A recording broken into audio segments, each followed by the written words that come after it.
सभी का स्वागत है। आइए बढ़ते हैं कुछ खास खबरों के साथ। सारंगगढ़ के नजदीकी ग्राम पंचायत गोडीहारी के खेत में मंगलवार 21 मई को पत्थर की मूर्ति मिली। कलेक्टर धर्मेश कुमार साहू के निर्देश पर तहसीलदार पूनम तिवारी ने अधीनस्थ पटवारी और ग्रामीणों की उपस्थिति में बुधवार को मूर्ति प्राप्ति स्थान पर पंचनामा तैयार किया है।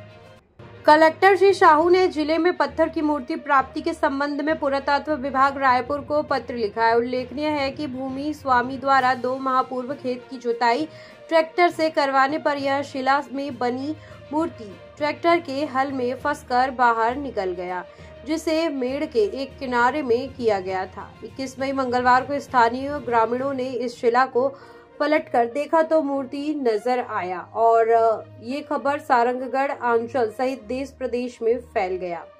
गांव वालों ने भी माता की चुनरी को ओढ़ाया और मूर्ति के संबंध में जनश्रुति से जानकारी मिली कि मूर्ति के मध्य में स्थित आकृति बाबा भैरव की पत्नी मां हर मैया की है। इसके साथ ही महिला और पुरुष दाएं बाएं हैं और वे उनके सेवक हैं। मां हर मैया का स्थान मंदिर आदि किसी राज्य, गांव आदि की सीमा पर होता है। राजा द्वारा इसको बलि दिया जाता था, साथ ही रानी इनकी सेवा गीत गाती थी।